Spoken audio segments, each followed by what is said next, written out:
చేస్తున్న మీ అందరికీ రమ్మనంగానే నా హృదయం పొంగి నేను ఇక్కడికి వచ్చా. ఎందుకంటే నా ఇల్లు ఇంకా జామా ఉస్మానియాలో ఉంది, నా ఆధార్ కార్డు ఇక్కడే ఉంది, నా మనసు ఇక్కడే ఉంది. నేను ఎక్కడున్నా, నేను తెలంగాణలో పుట్టి పెరిగినోండి, హైదరాబాద్ గల్లీల్లో పెరిగినోండి, వివి స్కూల్లో చదువుకున్నోండి. నా గుండె తెలంగాణ గుండె.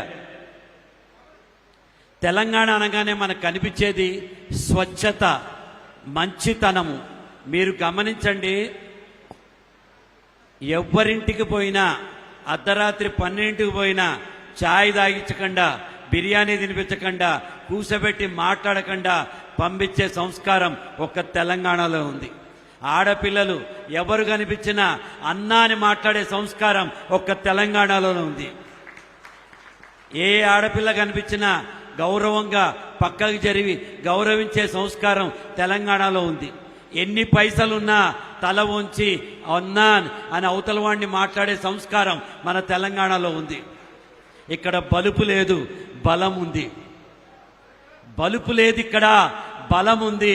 ఇక్కడ మంది మార్గదులు ఉండరు, బలగం ఉంటుంది. ఇక్కడ మనసు స్వచ్ఛము, మనుషులు స్వచ్ఛము, నీరు స్వచ్ఛము, గాలి స్వచ్ఛము.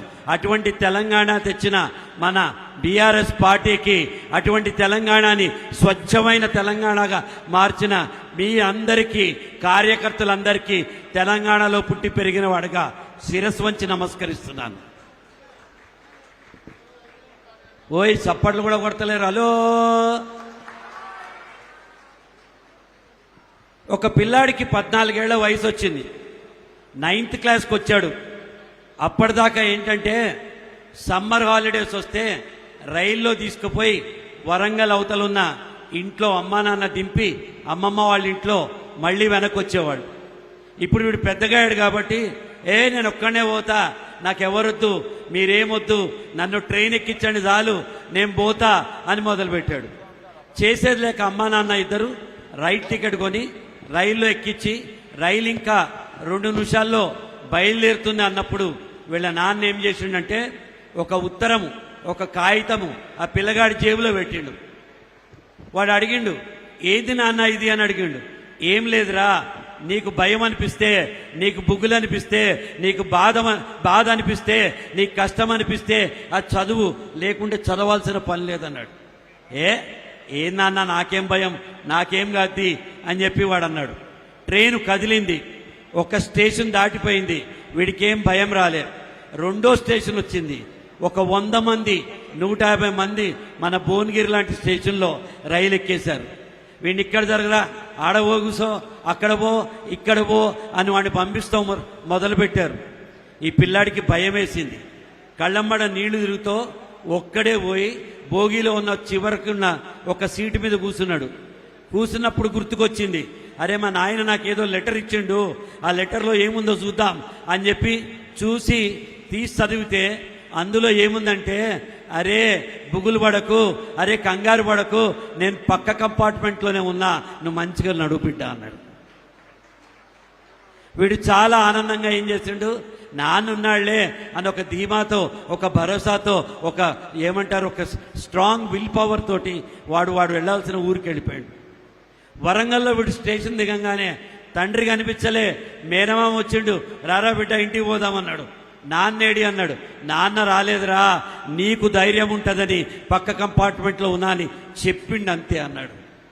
ఒక తండ్రి నా వెనకాల ఉండాలనే ధైర్యం ఉన్నప్పుడు పిల్లగాడు ఎట్లా ఉంటాడో, ఒక పార్టీ నా తోడుంది, నా వెనకాలుంది అనే ధైర్యం మీకుంటే మీరు జీవితంలో ఎన్ని మైళ్ళైనా ముందుకెళ్ళగలరు. కష్టాలు రాని, సుఖాలు రాని, పదవులు ఉండని, పదవులు లేకపోని, నీ వెంట నువ్వు నమ్మిన నీ పార్టీ ఉంది. ఇది నమ్మిన వాడు గట్టిగా చప్పళ్ళు కొట్టండి.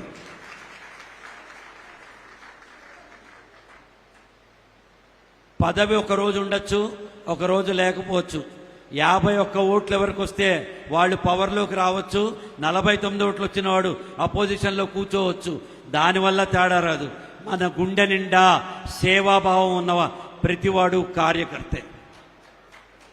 మీరు లేకపోతే కాలేరు వెంకటేష్ అన్న గెలవలేడు, కాలేరు వెంకటేష్ అన్న గెలవకపోతే బీఆర్ఎస్ పదవిలోకి రాలేదు. అంటే ఒక అక్షరము మామూలుగా ఉంటే అక్షరంలానే ఉంటుంది. అదే అక్షరము ఇంకో అక్షరంతో కలిస్తే అది పదం అవుతుంది. ఒక పదము 4 పదాలతో కలిస్తే అది వాక్యం అవుతుంది. ఒక వాక్యము 10 వాక్యాలతో కలిస్తే అది పుస్తకం అవుతుంది. బీఆర్ఎస్ అనే పుస్తకంలో అక్షరం నువ్వు, బీఆర్ఎస్ అనే సైన్యంలో సైనికుడు నువ్వు, బీఆర్ఎస్ అనే కావ్యంలో స్వరము నువ్వు, బీఆర్ఎస్ కి గొంతు నువ్వు, బీఆర్ఎస్ కి గుండె నువ్వు. వేదికపైకి రండి పద్మ గారు, వేదికపైకి. మీరు లేకపోతే పార్టీలు లేవు, మీరు లేకపోతే బలం లేదు, బలగం లేదు. ఎందుకు చెప్తున్నానంటే కార్యకర్తలే ఇంపార్టెంట్. ఒక బ్యాంకుకు పోతే బ్యాంకు ఎండి ఎవరో మీకు తెలియదు, బ్యాంక్ మేనేజర్ మీరు కలవరు. అక్కడ ముందు సీట్లో కూర్చున్న వ్యక్తితో వాడు మంచిగుంటే బ్యాంకు మంచిదంటాం, వాడు మంచిగా లేకపోతే బ్యాంకు మంచిగా లేదంటాం. అలాగే ఓటర్ని కలిసే మొదటి వ్యక్తి పార్టీ వ్యక్తి మీరే. మీరు మంచిగుంటే పార్టీ మంచిగుంటుంది. ఫ్రంట్ ఎండ్ చేసే షోకేస్ ఆఫ్ ద పార్టీ కార్యకర్తలు. మరి మీ అందరికీ తెలుసో లేదో, బ్యాంబూ ట్రీ వెదురు చెట్లు మనకి మొలుస్తాయి. మనం వెదురు చెట్టు నాటితే ఒక 5 ఏళ్లకి ఇంత పొడుగు వస్తుంది. ఇండియాలో 10 ఏళ్లకు అంత పొడుగు అవుతుంది. చైనీస్ బ్యాంబూ ట్రీ మీరు గూగుల్ చేయండి, ఇంటర్నెట్కి వెళ్ళండి, దీని గురించి తెలుస్తుంది. చైనీస్ బ్యాంబూ ట్రీ అని ఒక చెట్టు ఉంటుంది. అది 5 ఏళ్ల పాటు ఇంతనే ఉంటుంది. ఎన్ని నీళ్లు పోయండి, ఏం చేయండి, ఇంతే మొక్క ఉంటుంది. కానీ దాని తర్వాత ఒక్కసారిగా పెరిగి 90 అడుగుల వరకు ఎత్తుకెదుగుతుంది. అది అప్పటిదాకా ఏం చేస్తుంది, భూమి లోపల సారాన్ని తీసుకుని కింద ఉన్న వేళ్లని అది బలం చేసుకుంటుంది. మీరు కూడా ఒకే పార్టీని నమ్మి, ఒకే సిద్ధాంతాన్ని నమ్మి, ఒకే నాయకుడిని నమ్మితే చైనీస్ బ్యాంబూ ట్రీలా ఒక్కరోజు మీరంతా ఎత్తుకెదుగుతారు. నిచ్చెన పట్టుకుని మిమ్మల్ని పైకెప్పించిన పార్టీని మర్చిపోవద్దు. మీ అందరికీ తెలుసో లేదో, మీ అందరికీ ఇష్టమైన యాంకర్ సుమ ఫస్ట్ టైము నేనే పరిచయం చేశాను టెలివిజన్ ఇండస్ట్రీకి. ఆమె గొప్పతనం ఏంటంటే, ఈరోజు కూడా ఏ పత్రికా విలేకరు అడిగినా, ఏ ప్రాంతంలో ఎక్కడ అవకాశం వచ్చినా నన్ను పరిచయం చేసింది ప్రదీప్ గారు అని చెప్పుకుంటుంది. మూలాలు మరవని వాడు గొప్పవాళ్ళు అవుతారు. మన మూలం బీఆర్ఎస్, మన జెండా బీఆర్ఎస్, మన అజెండా మీది బీఆర్ఎస్. మీరు జీవితంలో బీఆర్ఎస్ని వదలకూడదు, పట్టుకుని ఉండాలి. ఎందుకంటే ఒక కార్యకర్తగా మీరు ఎంత గట్టిగా ఉంటే పైన అంత గట్టిగా ఉంటుంది. కాలేరు వెంకటేష్ గారు పైకెళ్ళి ఉట్టిని కొట్టాలంటే, పైన ఉట్టిని కొట్టాలంటే గోకులాష్టమికి జన్మాష్టమికి మనం పైకెళ్ళి ఉట్టిని కొడతాం కదా. ఎమ్మెల్యే అనే ఉట్టిని కాలేరు వెంకటేష్ గారు కొట్టాలంటే కింద ఉన్న కార్యకర్తలు మన భుజం మీద ఎక్కించుకుంటే ఆయన పైకెళ్ళి ఉట్టి కొడతాడు. ఉట్టి కొట్టినవాడి గొప్ప కాదు. వరల్డ్ కప్ వెళ్ళి క్యాప్టెన్ వెళ్ళి తీసుకుంటాడు. క్యాప్టెన్ ఒక్కడు గొప్ప కాదు. క్యాప్టెన్ తీసుకున్న తర్వాత వచ్చి టీంతో పాటు ఛాంపియన్స్ అని బోర్డు పెట్టుకుంటాడు. గెలిచిన తర్వాత మీ అందరితో కేటీఆర్ గారు అలాగే కాలేరు వెంకటేష్ గారు ఫోటో తీయించుకునేది. అది కదా కిక్కు, అది కదా మజా, అది కదా విక్టరీ, అది కదా ధమాకా. ఆ విక్టరీ రావాలంటే మనకి ఒకటే లక్ష్యం. 105 అన్నదమ్ములు ఉన్నారు, కౌరవులు పాండవులు. గురువు ద్రోణాచార్యుడు విలువిద్య నేర్చుకోవడానికి రమ్మన్నాడు. అందరూ వచ్చారు. చెట్టును చూడమన్నాడు, అందరూ చూశారు. చెట్టు కొమ్మను చూడమన్నారు, కొందరే చూశారు. గుబురాకులు చూడమన్నారు, ఇంకొందరే చూశారు. గుబురాకుల్లో చిలకను చూడమన్నాడు, అర్జునుడు ఒక్కడే చూశాడు. చిలక కన్నును చూడమన్నాడు, అర్జునుడు ఒక్కడే చూశాడు.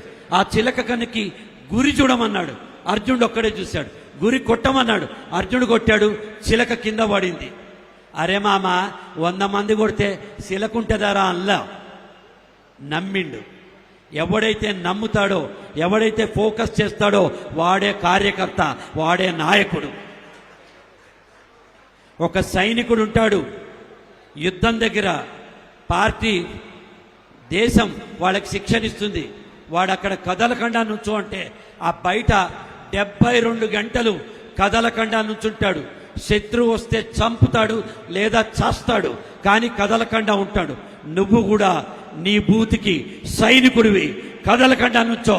పడుకున్నా లేచినా ఆలోచించినా ఏం చేసినా మనకి మన లక్ష్యం ఒకటే కనిపించాలి. బిల్లర్ ప్రవీణ్ గారు వేదికపైకి రావాల్సిందిగా కోరుతా ఉన్నాం. క్లాప్స్ కొట్టండి బ్రదర్, అందరూ కూడా గౌరవించుకోవాలి, క్లాప్స్ కొట్టవలసిందిగా కోరుతున్నాం. ఒక బిల్లర్ ప్రవీణ్. మీ లక్ష్యం, మీ గమ్యం, మీ గెలుపు కాదు, పార్టీ గెలుపు. ఒక గొడుగు గట్టిగుంటే దయచేసి ఆ లైట్లు ఆఫ్ చేయండి, వేడి ఉంది.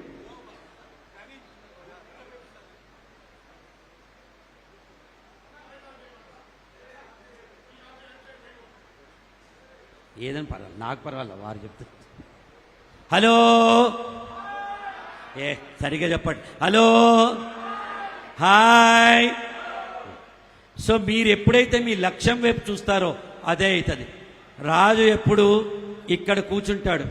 గుర్తుపెట్టుకోండి, చెస్ బోర్డు మనం చదరంగం ఆడతాం. చదరంగంలో రాజు ఒక్కడే కదిలితే చదరంగం అవ్వదు, మంత్రి ఒక్కడే కదిలితే చదరంగం అవ్వదు. ఏనుగు, శకట, సైన్యాధిపతి కదిలితే, గుర్రం కదిలితే అది చదరంగం అవ్వదు. సైనికుడు కూడా ఒక్కొక్కడుగేసి అవతల పక్కన రాజును చంపగలిగే శక్తి ఉన్నవాడు సైనికుడు, బంటు. అటువంటి సైనికులు మీరు, పార్టీకి కార్యకర్తలు మీరు, పార్టీకి ఎసెట్ మీరు. మీరే ఆస్తి. బంగ్లాలు మనకున్న ఏవి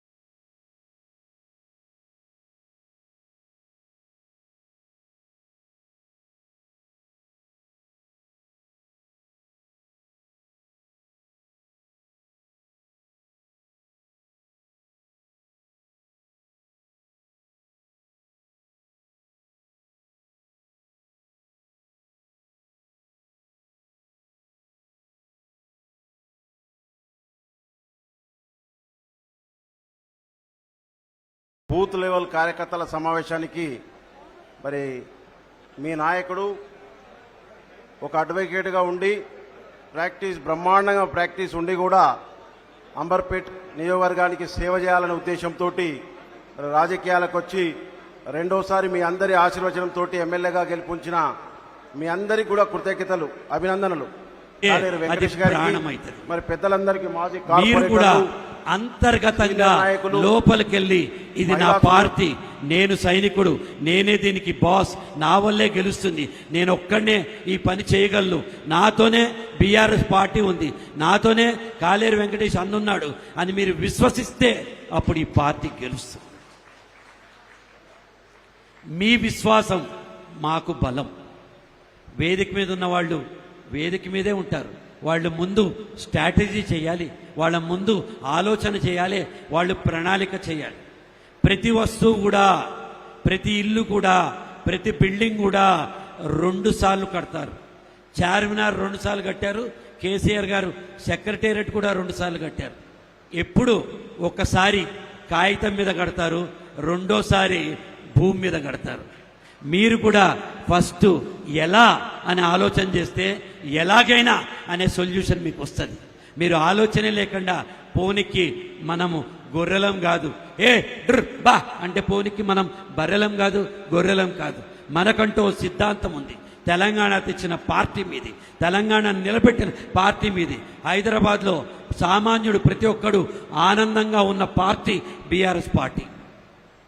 మీరు గమనించండి, కరెంటు కష్టాలు లేవు, ఏ కష్టాలు లేవు, మొత్తం అంతా బాగా చేసింది. మరి మళ్ళీ మనం పవర్లోకి రావాలి. నేను ఏ పార్టీకి చెందిన వాడిని కాదు, అన్ని పార్టీలు నా పార్టీలు, కానీ నేను బీఆర్ఎస్ పార్టీతో హ్యాపీగా ఉన్నాను.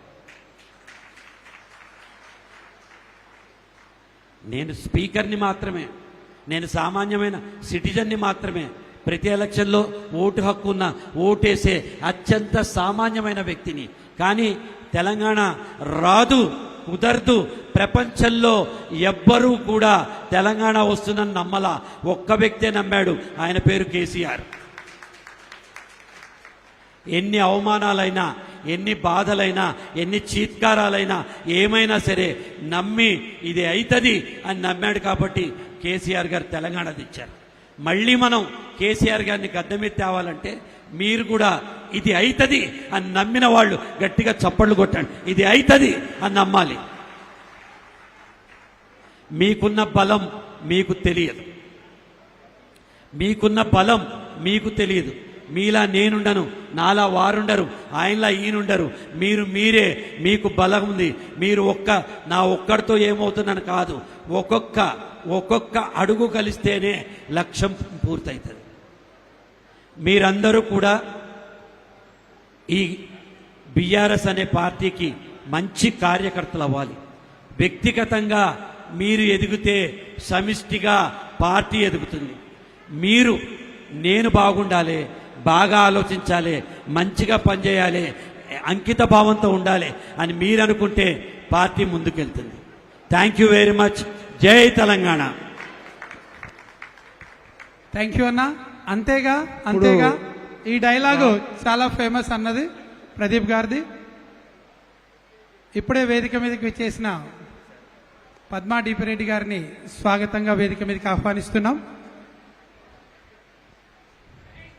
మూగవోయిన కోటి తమ్ముళ్ళ గలాల పాట పలికించి కవితా జవమ్ము నింపి నా కలలకు బలమిచ్చి నడిపినట్టి నా తెలంగాణ కోటి